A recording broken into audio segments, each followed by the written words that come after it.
Di sini udah pada tahu belum ketenaga kerjaan itu apa? Belum ya? Kalau belum, di sini Bu akan menjelaskan pengertian ketenaga kerjaan. Tenaga kerja merupakan masalah yang harus diperhatikan dalam suatu negara. Apalagi setelah adanya pandemi COVID ini, timbul PHK di mana-mana, tidak hanya di Indonesia, bahkan di seluruh dunia.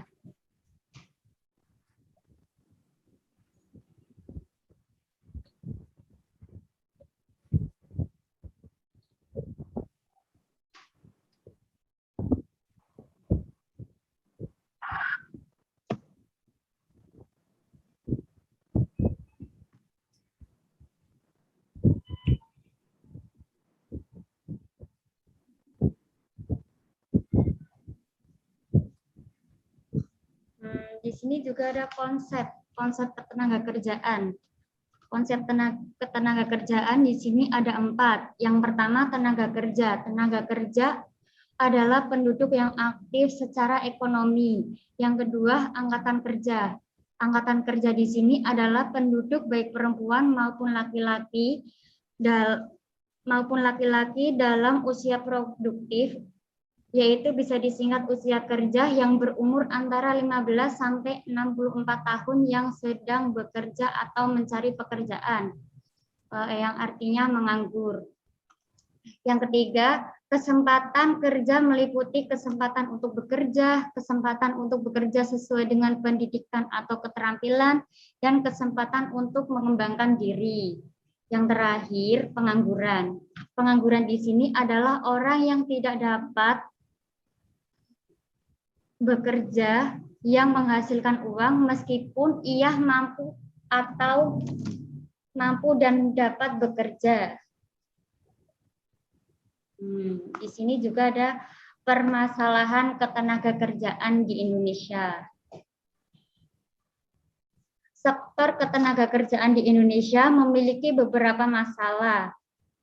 Masalah akan timbul apabila terjadi kesengajaan antara jumlah tenaga kerja yang besar dan minimnya kesediaan lapangan kerja yang ada. Berikut ini berbagai masalah ketenaga kerjaan yang sering dihadapi oleh tenaga kerja di Indonesia. Yang pertama, rendahnya upah yang diterima oleh tenaga kerja. Di sini ada yang tahu rendahnya upah yang diterima oleh tenaga kerja?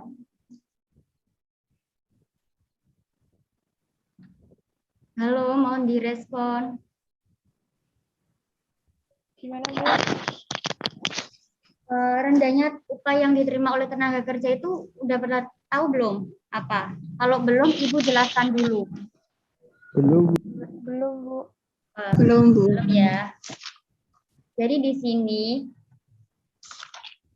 rendahnya upah yang diterima oleh tenaga kerja itu karena lemahnya produktivitas dunia usaha.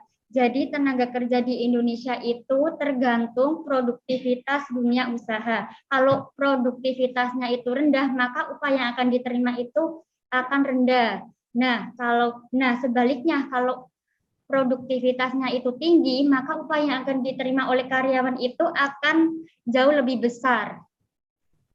Nah, yang kedua itu pengangguran. Tadi Bu udah jelaskan ya untuk pengangguran. Pengangguran itu orang yang tidak sedang mencari kerja, walaupun ia mampu untuk bekerja. Contohnya seperti ibu rumah tangga, kayak siswa SMP dan SMA. Yang ketiga, hubungan kerja yang kurang harmonis. Di sini, maaf, hubungan kerja yang kurang harmonis itu kayak perbedaan pendapat. Jadi di dalam suatu perusahaan kan pasti kan sebelum bekerja kan pasti ada briefing kan. Briefing di situ kan briefing salah satu karyawan itu mengasih masukan. Akan tetapi karyawan yang satu itu nggak menerima masukan karyawan yang ngasih masukan. Jadi kurangnya perbedaan pendapat. Nah, di sini akan terjadi hubungan kerja yang kurang harmonis. Yang keempat, kurangnya perlindungan terhadap tenaga kerja. Kurangnya perlindungan terhadap tenaga kerja itu kayak seperti tidak menyediakan BPJS, terus di perusahaan tidak menyediakan alat P3K, kurangnya perlindungan terhadap tenaga kerja yang sedang sakit. Misal saya bekerja di resto. Resto saya itu nggak menyediakan alat P3K, jadi kan itu kurang perlindungan ya, anak-anak ya, berarti kurang perlindungan. Manajemennya itu kurang, berarti kurang banget gitu. Itu sampai di sini paham? Paham. Baik. Di sini juga ada upaya pemerintah dalam mengatasi masalah ketenaga kerjaan. Usaha-usaha yang dilakukan oleh pemerintah untuk mengatasi masalah ketenaga kerjaan adalah sebagai berikut. Yang pertama, memperluas kesempatan kerja. Di sini udah ada yang bekerja belum? Sekolah ya, nggak ada yang bekerja ya? Memperluas kesempatan kerja. Memperluas kesempatan kerja di sini itu kayak perusahaan membuka lowongan pekerjaan. Jadi untuk yang pengangguran bisa direkrut untuk menjadi karyawan. Yang kedua, memberikan kesempatan kepada orang pengangguran untuk bekerja. Yang kedua, meningkatkan perlindungan terhadap tenaga kerja. Tadi kan yang dipermasalahan kan itu ya, ini kurangnya perlindungan terhadap tenaga kerja. Nah, di sini sebaliknya meningkatkan perlindungan terhadap tenaga kerja. Meningkatkan perlindungan terhadap tenaga kerja di sini kayak perusahaan itu menyediakan BPJS, berarti itu maksudnya menyediakan BPJS itu karyawan dikasih BPJS. Jadi nanti kalau ada apa-apa di jalan bisa pakai BPJS yang dikasih oleh perusahaan gitu. Yang ketiga, menciptakan hubungan industrial yang harmonis. Nah, kebalikannya di sini, hubungan kerja yang kurang harmonis. Hubungan kerja yang kurang harmonis. Nah, di sini menciptakan hubungan industrial yang kurang harmonis, berarti kebalikannya. Tadi kan perbedaan pendapat, kalau yang menciptakan hubungan industrial yang kurang harmonis, yang kurang harmonis itu kayak saling merangkul antara karyawan satu dengan karyawan yang lain, kayak saling membantu, saling membackup pekerjaan karyawan satu dengan yang lain gitu.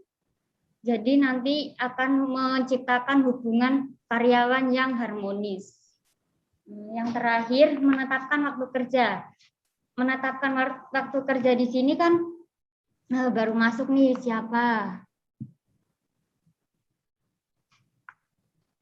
Yang baru masuk bisa mengikuti langsung ya, Dek ya. Bisa menyesuaikan aja. Nah, di sini menetapkan waktu kerja. Menetapkan waktu kerja di sini kan biasanya waktu kerja kan 9 jam kerja. Jadi dihitung aja. Jadi kalau on time berarti masuk on time, pulang juga on time. Berangkat jam 7 berarti hitung aja 9 jam. 7, 8, 9, 10, 11. Jadi nanti bisa dihitung. Jadi nanti harus on time kayak gitu. Menetapkan waktu kerja itu. Sampai di sini mungkin ada yang ingin ditanyakan? Bisa, Bu. Ada, Bu. Siapa ini? Saya, Bu. Oh, saya. Silakan, Dek. Untuk memperluas kesempatan kerja itu caranya bagaimana, Bu? Tadi kan Ibu udah jelaskan untuk memperluas kesempatan kerja itu kayak caranya perusahaan itu membuka lowongan kerja, Dek. Jadi perusahaan membuka lowongan kerja yang sebanyak-banyaknya untuk yang lagi orang-orang yang lagi menganggur itu direkrut untuk menjadi karyawan. Dan yang kedua memberikan kesempatan. Jadi memberikan kesempatan untuk yang pengangguran itu kayak, nah ini baru masuk nih, siapa nih? Saya ulang lagi ya, Dek ya. Untuk memperluas kesempatan kerja itu, kayak perusahaan merekrut orang yang sedang menganggur atau memberikan kesempatan kepada orang yang sedang menganggur untuk bekerja. Jadi direkrut. Kayak perusahaan menyebar brosur, bisa menyebar lowongan pekerjaan sesuai dengan kriteria atau basic masing-masing yang diperoleh gitu. Bisa diterima, Dek? Nazia? Bisa ya? Iya, bisa, Bu. Oke, makasih.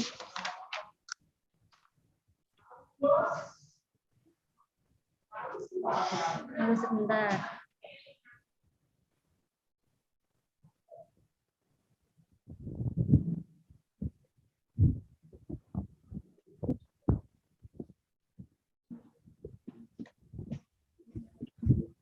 Tunggu sebentar, ngeblank.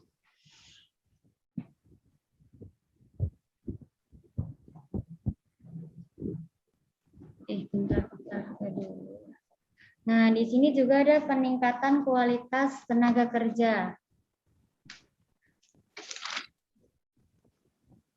Peningkatan kualitas tenaga kerja dari aspek tenaga kerja, peningkatan daya saing bangsa dilakukan dengan meningkatkan kualitas tenaga kerja.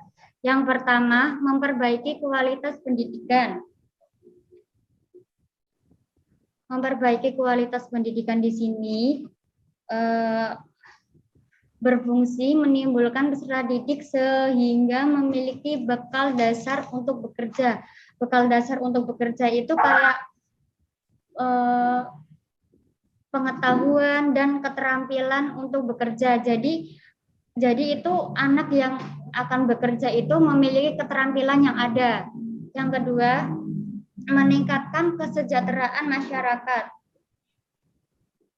Meningkatkan kesejahteraan masyarakat di sini, meningkatkan kualitas sumber daya manusia yang ditunjukkan untuk menetapkan manusia Indonesia yang sehat dan produktif. Yang sehat dan produktif ini, hal ini dilakukan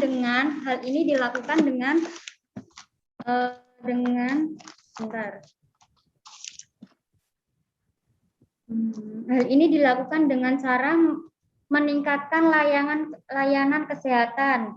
Yang kedua, memperbaiki sistem sanitasi. Yang ketiga, meningkatkan gizi serta pemberian jaminan sosial. Yang terakhir, pengembangan karyawan. Pengembangan karyawan di sini merupakan faktor produksi yang penting. Faktor produksi yang penting dalam kegiatan kesehatan. Sampai di sini ada yang ingin ditanyakan?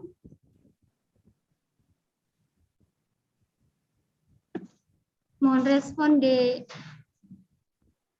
Paham. Paham ya. Di sini ada jenis-jenis tenaga kerja. Berdasarkan sifat kerjanya, jenis tenaga kerja ada dua, yaitu yang pertama tenaga kerja rohania. Jadi itu tenaga kerja non-fisik, tenaga kerja yang pekerjaannya lebih banyak menggunakan pikiran. Contohnya kayak seperti manajer, direktur gitu. Tenaga kerja rohania non-fisik itu berarti itu kayak nggak pakai fisik, pakainya pikiran. Nah, di sini juga ada tenaga kerja jasmania, yaitu tenaga kerja kayak fisik. Balikannya tadi tenaga kerja yang kerjanya menggunakan fisik. Contohnya kayak apa? Coba ada yang tahu nggak? Tenaga kerja fisik itu kayak apa contohnya? Ya, kayak seperti Chef. iya, benar, tukang masak. Terus ada lagi mungkin Kuli, Bu. apa, Ibnu? Kuli. Suaranya dikerasin, Dek. Kuli, Bu. Kuli bangunan, betul sekali. Apalagi itu sangat sangat berat itu. Karena itu menggunakan fisik. Kayak penyapu jalanan juga itu termasuk, Dek. Jadi di sini mungkin paham nggak yang Ibu jelaskan di sini tadi? Kalau belum paham bisa ditanyakan. Paham, Bu. Paham? Paham. Nazia ada yang ditanyakan nggak, Nazia? Paham, Bu. Oke. Nah, di sini juga ada berdasarkan keahlian jenis tenaga kerja ada 3.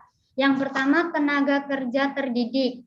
Tenaga kerja terdidik di sini tenaga kerja yang mendapatkan keahlian dalam suatu bidang melalui sekolahan atau pendidikan. Nah, kayak melalui sekolahan atau pendidikan kan kayak aku ya yang lagi menempuh sarjana S1. Sepertinya kayak contohnya kayak guru, pengacara, dokter. Itu kan kalau mau menjadi dokter kan harus sekolah perawat dulu kan. Nah, kalau saya kan jurusannya pendidikan ekonomi. Kalau pendidikan ekonomi kan nantinya saya akan menjadi guru. Di sini saya juga ada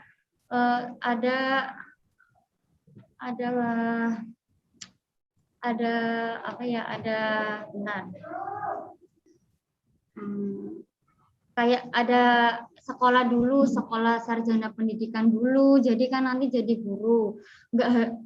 Tidak harus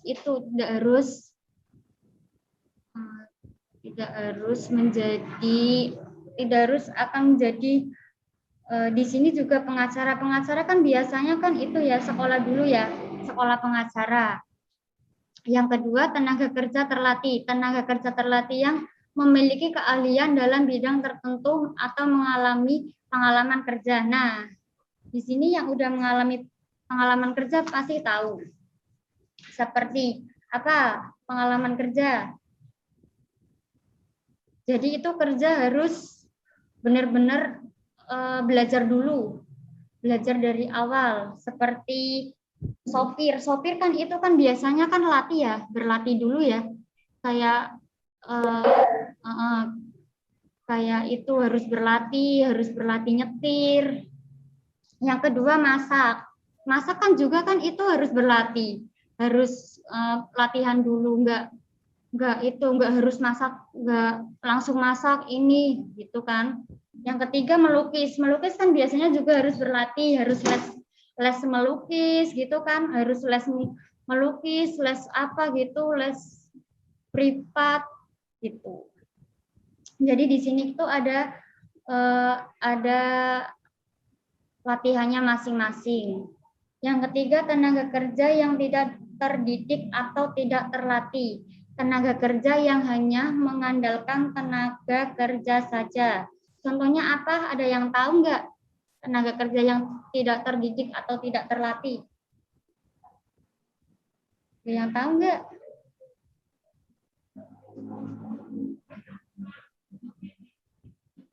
Ya Ibnu, silakan. Tukang sapu, Bu. Apa? Tukang sapu. Tukang sapu itu tadi masuknya apa tukang sapu? Kalau tukang sapu masuknya fisik ya, berarti ikut termasuk itu. Kayak tukang becak itu termasuk juga kayak kuli seperti kuli bangunan, kayak kuli apa, kuli PT, kuli di mana-mana itu bisa.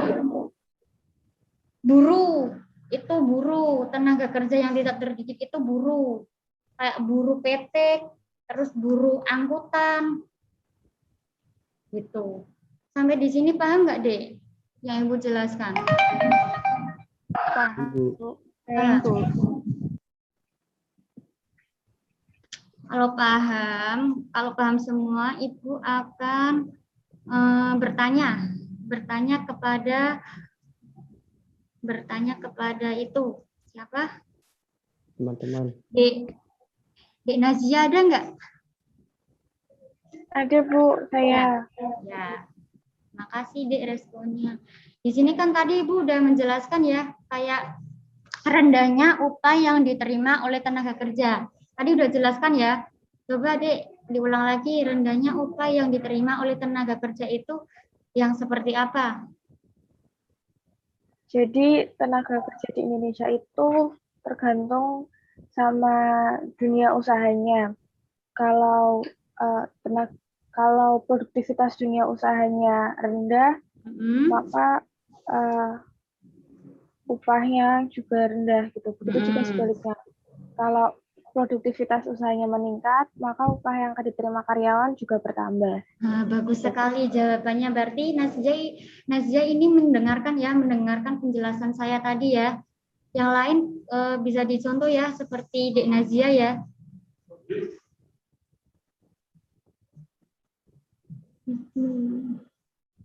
Di sini Ibnu ada nggak Ibnu?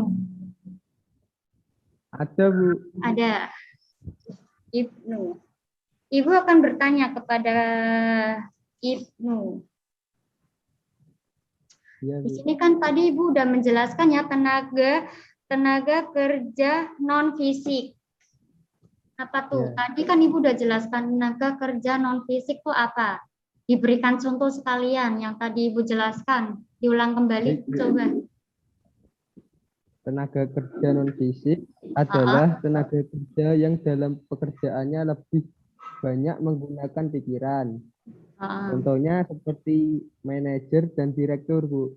Oh, bagus sekali jawabannya. Terima kasih anak-anakku. Kalian sudah mendengarkan penjelasan saya.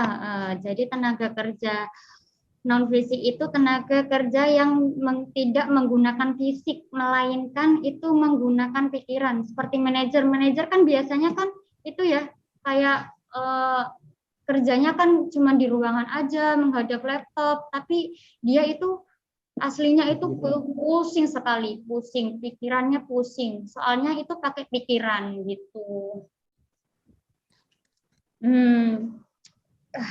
Sebelum Ibu menutup pembelajaran pada pagi hari ini, Ibu udah melampirkan tugas ya di Esmatus ya, Dek? Iya, Bu. Ya. Jadi itu nanti tugasnya bisa dikumpulkan di Esmatus dalam bentuk PDF Kak kemarin. Tapi yang udah terlanjur mengirim gambar ya udah nggak apa-apa, udah terlanjur.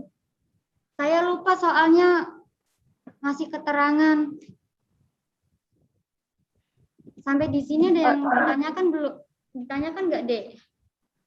Sebelum Ibu tutup pembelajaran pada pagi hari ini. Nggak ada. Terima kasih ya. Ini baru masuk nih, Rara. Aduh, gimana? Ibu udah selesai jelasinnya. Halo, Rara. Aduh, Dek. Harusnya tepat waktu ya, Dek ya. Soalnya kan Bu, mau tanya. harusnya tepat waktu gitu. Ini udah selesai baru masuk.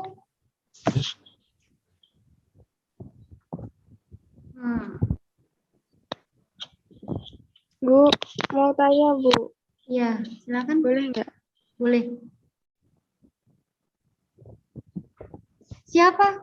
Sebutin nama. Nazia, Bu. Ya, Nazia. Kan, Dek? Tadi kan peningkatan kualitas kerja kan ada banyak, Bu. Nah, kalau peningkatan pengembangan karyawan itu contohnya kayak gimana, Bu? Pengembangan karyawan ya? Bentar ya, Iya. Dek.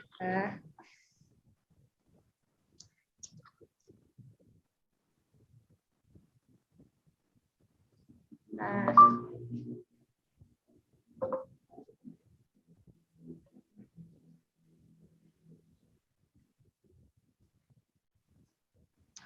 Contoh pengembangan karyawan ya? Iya, Bu. Untuk pengembangan karyawan. Sebentar, tunggu sebentar.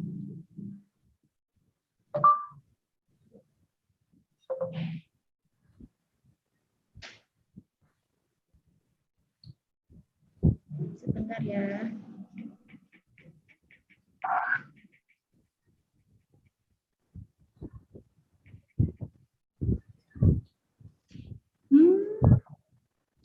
Sebentar ya, Dek ya.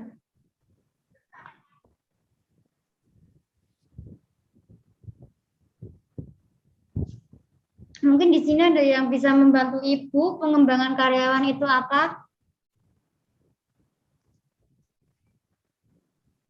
Nggak ada ya? Pengembangan karyawan itu kayak dilatih dulu, Dek. Jadi itu kan sebelum masuk nih, sebelum masuk kerja kan harus dilatih. Saya kan kuliah sambil kerja juga. Saya kerja di resto kan, di resto. Jadi kan itu dilatih sebelum memasuki pekerjaan itu harus dilatih. Kayak memasak itu kan harus dilatih dulu. Kalau jadi pelayan resto juga dilatih, Dek. Gitu. Jadi harus ada pelatihan dulu. Itu bisa mengembangkan karyawan yang nantinya akan menjadi karyawan yang berkualitas gitu. Gimana Nasia? Bisa diterima nggak, Dek? Bisa, Bu. Bisa. Paham ya? Sampai di sini paham ya, Dek ya? Iya, paham. Paham. Ada yang ditanyakan lagi tentang tugas mungkin? Dek, untuk tugas itu harus dikumpulkan ya, Dek. Kalau tugasnya nggak dikumpulkan, nilainya kosong semua nanti di sana. Kemarin itu aku ngoreksi, ada beberapa anak yang tidak mengumpulkan. Coba Dek Nasia itu apa teman-temannya dikasih tahu. Kalau ada tugas harus dikumpulkan gitu. Semangat biar dapat nilai bagus gitu kan. Nanti kan kamu juga akan kuliah kok. Nantinya kamu juga akan kuliah seperti saya itu. Jadi ini untuk tugas ini nanti bisa dikumpulkan di Esmatus ya. Kayaknya tadi aku udah buka, udah ada beberapa anak yang udah mengumpulkan gitu. Terima kasih. Semoga pembelajaran pada pagi hari ini bermanfaat bagi kita semua. Kurang lebihnya saya mohon maaf apabila ada tutur kata yang salah atau berkenan di hati adik-adik, saya mohon maaf. Terima kasih. Wassalamualaikum warahmatullahi wabarakatuh.